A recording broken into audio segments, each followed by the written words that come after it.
My name is Nick Shoultz, and I'm here to interview Mr. John Falck, F-A-L-C-K, the former commander in the U.S. Navy. We're going to talk about his military experience. To get started, you were born in Mobile? Yes, sir. 1941. Long time ago. Long time ago. Moved to Fairhope when I was 4 years old when they ended gas rationing. Okay. And my father could move over here from Mobile. Good. Been in Fairhope ever since, or your family? Yes. When did you go into service? 1964. Okay, and why the Navy as opposed to any of the other ones? Well, I just liked the idea of taking my bed and my food along with me when I went. It's a good idea. It's a good plan. And I spent my whole life here on the bay, and I was used to the water, and I was used to boats and stuff like that. So, You still involved with what, motorboats, sailboats, fishing? not so much anymore. I grow daylilies now. Okay. Did you go into the service straight out of school? I graduated from Auburn in June, and in about 10 days, no, it was July the 1st. I graduated, I think, on the 3rd of June, and on July the 1st, I reported aboard the USS Roberts in Little Creek, Virginia. Okay. Any particular reason why you chose the Navy as opposed to any of the others? Because you like to sleep Other between than seats? that, I mean, Yeah. when I went to Auburn, I joined the ROTC program up there. Okay. So I decided going in that I was going to go to the Navy, and I wanted to go as commissioned officer, so I went through that program. What was your college major? I started in engineering and ended up in education. Math was my demise as far as an engineer was concerned. I could teach history to the math majors, but they were a total failure trying to teach me math. Okay. And, so reported to Little Creek, Virginia, and take me on from there. What happened next? Well, I reported aboard the Roberts as the first lieutenant, in charge of deck operations. And we were there it was a Group 1 reserve training ship. Okay. And that ship was designed, it had a reserve crew in Baltimore, but it also took out about 2 weeks every month. It took a group of reservists from all over the country, primarily East Coast, and took them out on a 2-week training cruise. And we were there about 9 months, and then the status changed from a Group 1 reserve training ship to a Group 2. And at that point, the ship moved to Baltimore, and we were tied up at Fort McHenry. And we had our reserve crew, and we went out 1 weekend a month, and then 2 weeks each year. So if I understand you, basically you were a teacher in the Navy. Yes. In, Well, at least in in a sense, I was more a person that was in charge of taking care of the teaching platform, because we only had 3 officers on board that ship, regular naval officers, and we only had 39 men, and the normal capacity for that ship was 230. So we had to take care of the ship and get it ready to train. And as an ensign, I was the gunnery officer, I was the first lieutenant, I was the communications officer, I was the operations officer, and whatever else that came down the pike except for engineering. kind of here, hold the bag. Yes. Okay. Yeah. Okay. Well, that would sound. How long were you in that capacity? I stayed on the Roberts for 3 years. Okay. I had a 2-year commitment for active duty when I was commissioned. And I extended for an additional year while I was there. Okay. And I spent that whole time on board the Roberts, and learned a lot because I had to administer all those different things, and I had senior petty officers and chief petty officers. They basically did the running. I was just the person there that's supposed to tell them what. I told them what to do, but they did what they were going to do and taught me in the process, because those people have been in the Navy a long time. Yeah, I remember a staff sergeant telling me one time, "Lieutenant, whose job is this?" And I was trying to tell him how to do his job. And I learned real quick, you tell them what to do, but not how to do it. You tell them what you want, Yeah, but you don't tell them how. right, exactly. And I learned, I had a gunnery sergeant at Auburn, and he did a good job of instructing us on what we were supposed to be doing and our relationship to enlisted personnel. And definitely they had the knowledge, we had to do the directing. Let it turn them loose. I had one gunner's mate and I had one fire control technician, and we went into a yard period, and we went over to an old DE that had the same gun mounts we did, and we replaced all 3 gun mounts on our ship off that ship that we're getting ready to cut up, and those 2 men totally hooked up all 3 of those mounts. All I had to do was do the legwork to get them moved from one place to another. Okay. And it's a management situation. So from the Roberts, I came back to Fairhope and went to teaching social studies at Fairhope High School. and stayed in the reserves, I think. Stayed in the reserves. I was home a month, and I was asked to go over and join the USS Tweedy in Pensacola, which was another destroyer escort. And I was over there on the Tweedy until the Navy took the Tweedy away from Pensacola. And they replaced the Tweedy with the Kingbird, which was a minesweeper, wooden minesweeper, A wooden one. a wooden one. Wow. What year was that, do you remember? Let's see, or about mid-70s Okay. in that time frame. And it was a wooden hull ship because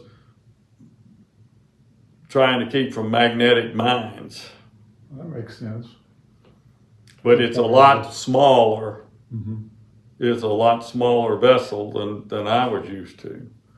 And I was on board the Kingbird until they took the Kingbird away.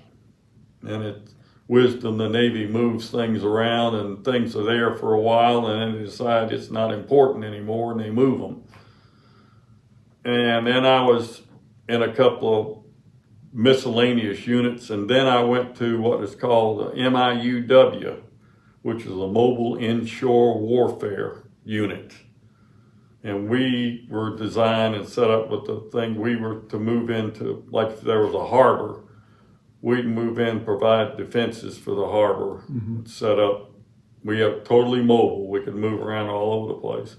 And I was in that unit until 1980. And in 1980, I had a physical and it was determined that I had type 1 diabetes. And I went to a review board, and the review board said that I was not capable of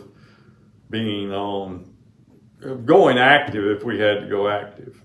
So that ended my thing after 16 years. So then you went, I guess, retirement then. Well, I was discharged. Discharged. There was no retirement unless you get to 20 in the reserves. I see. Okay. And you went to teaching at I taught at Fairhope High School. I taught there for 13 years. And then I went into administration. I became assistant principal at Fairhope. And I was there for 7 years as assistant principal. And then from there, I went to Robertsdale as principal, and I was there 11 years. Okay. And I retired in 1998. What did you enjoy the most about the service, about the Navy? I enjoyed going around. Oh, I didn't go as many places as a lot of people did. Mm-hmm. I mean, I went to the Caribbean. I'd never been to the Caribbean. I was down there twice. And I went to Canada once. Where in the Caribbean did you go? Went to Gitmo for training. Okay.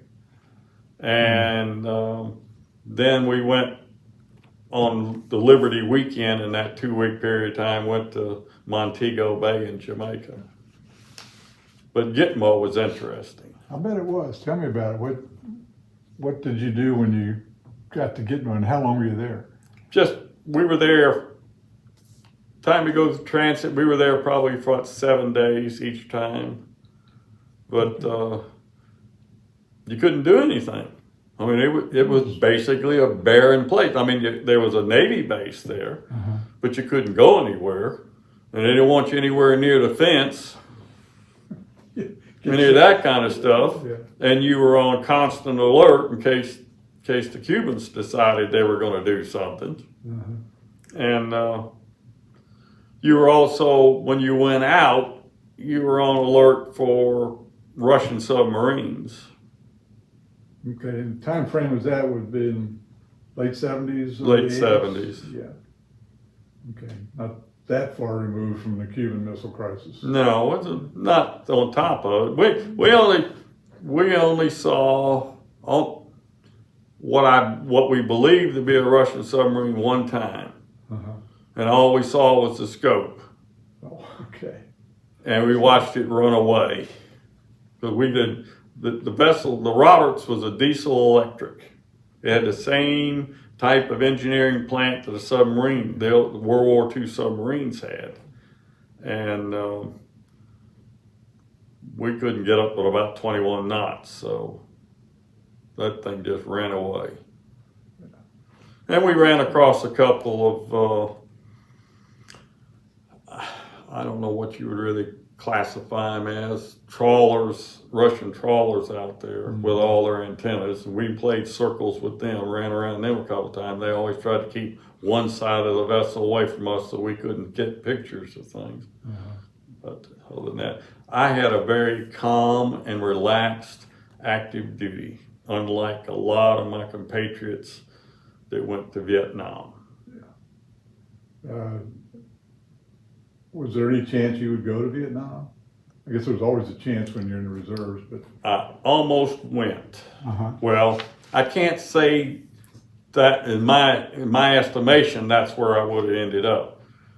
When I was finishing up my second year, which would have been the end of my first term, I extended for a year.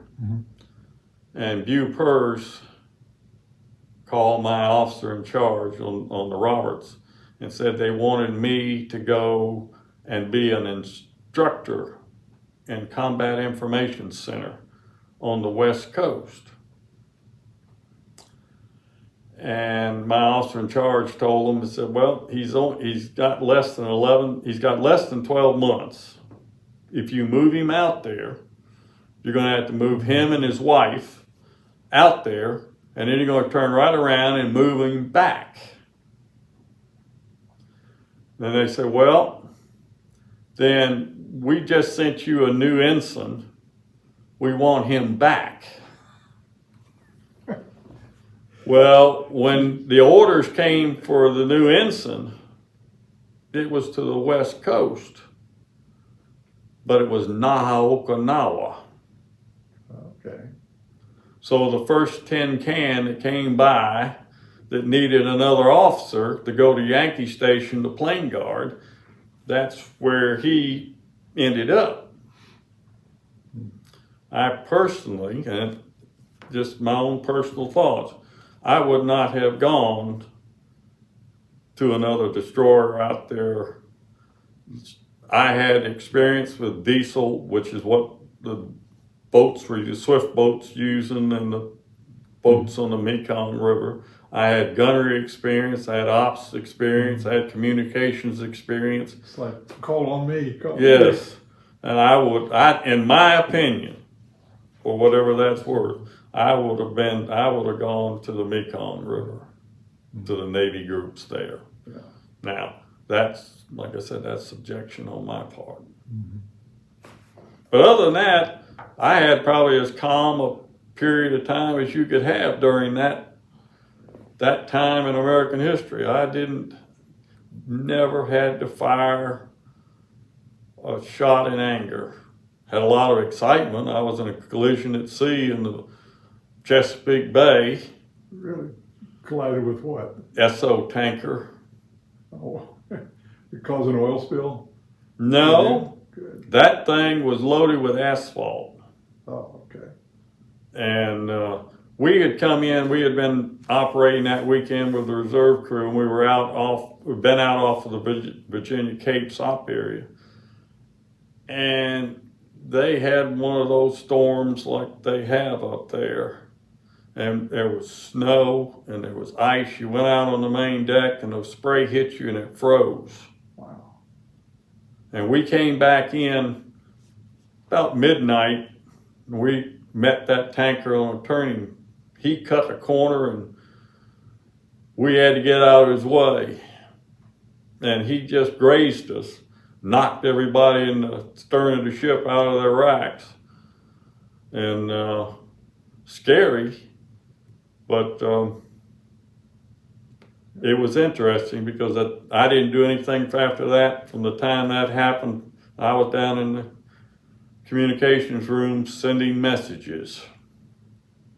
And sent messages and messages and more messages. And we got back up to Baltimore. Then there was going to be a hearing, of course. Mm-hmm. And I was scheduled to go home. I was scheduled to go to Huntsville to get married. I was supposed to leave that Sunday afternoon, and I got to call my fiance and tell her, stop everything. I may not make it home. And she says, it's not going to stop. You're coming. So they agreed to let me be first one to testify at the hearing, and got all the information I could give them. And they dismissed me, and I got on an airplane and flew to Huntsville to get married. Good. Take it your wife was from Huntsville. Huntsville. Yeah. Yeah. What year was that? That's 1965. Okay. Good. So you were basically on active duty for 4 years. 3 years. 3 years. 3 years. Yeah, the two and the one extension. Yeah. Okay.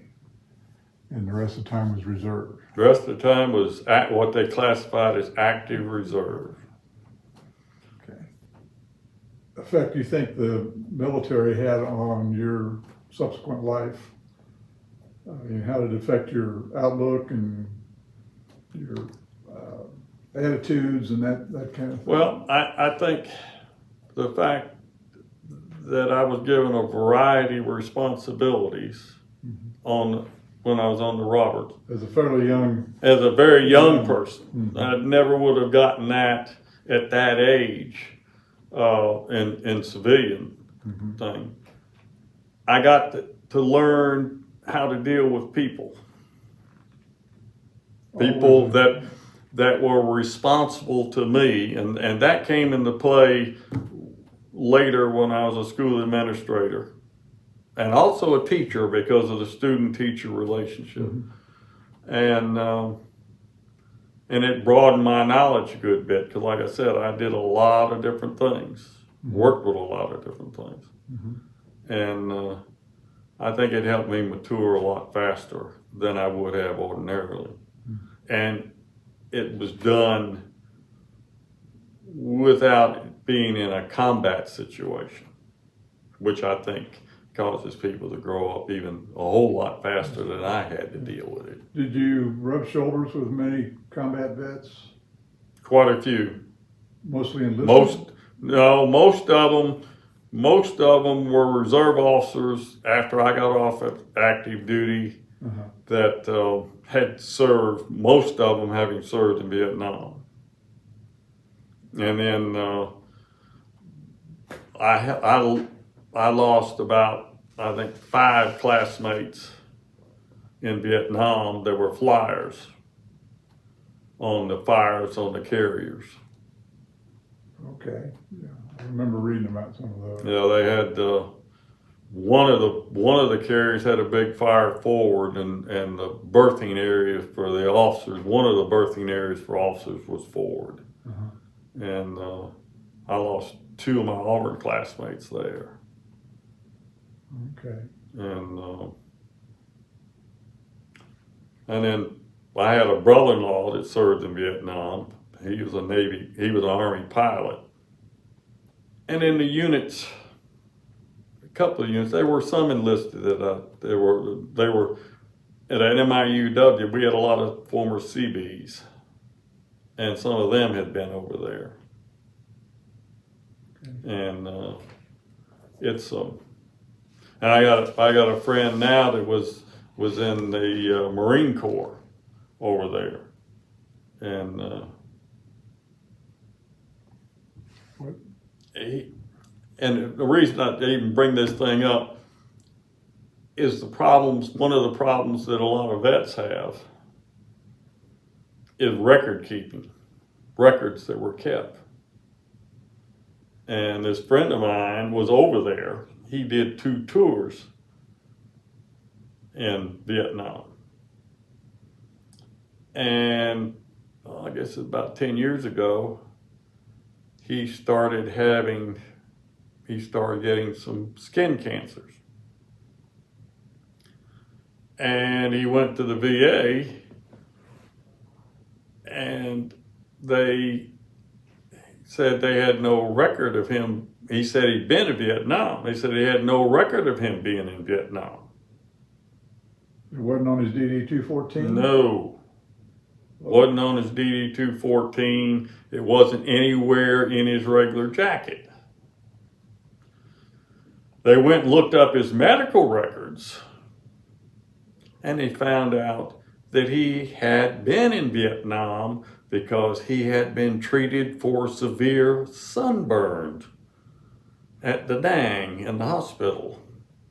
And that's how he was able to prove that he was there. Yeah. And I was an administrative officer in an MIUW unit, and I tried to make it my job really to make sure that all of their records were up to date. If they did something, they got credit for it. And that everything was kept up to snuff, because when they go to retire, they got to have that information to come back in the future. Mm-hmm. I've been extremely fortunate. I have not had to rely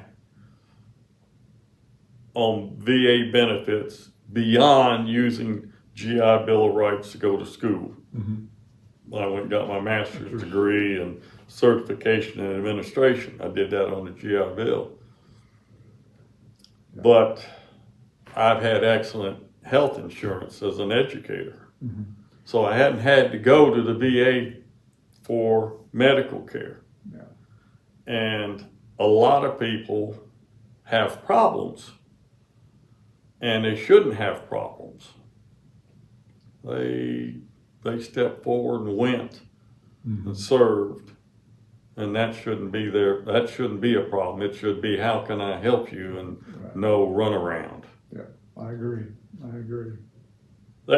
It's also, to me, if I was going to do that job, and my job is to see that the vets are taken care of, then that's my job. That's my primary job. Mm-hmm. Is to take care of. Some of them have got problems they can't fully deal with it themselves. And in fact, I saw an ad on TV today this morning, an organization I didn't even know existed, and that is for paralyzed vets.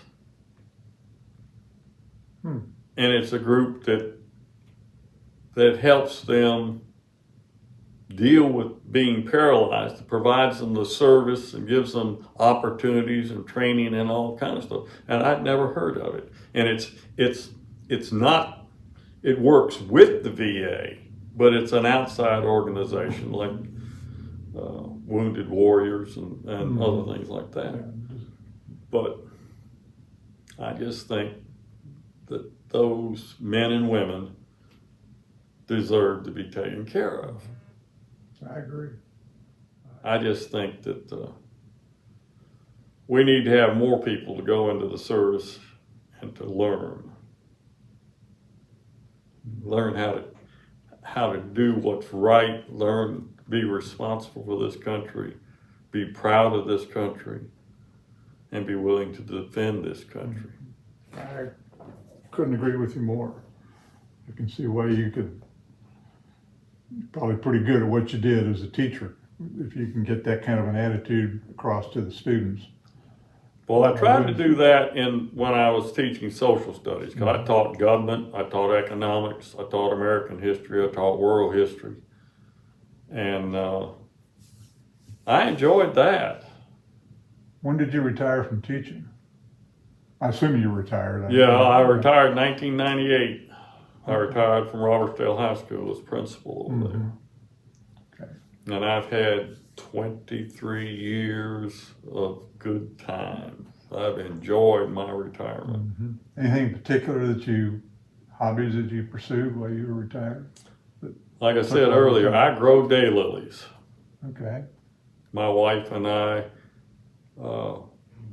we cross-pollinate them, we get seeds, we raise them from seed, and we go through a whole process of developing those plants and evaluating them.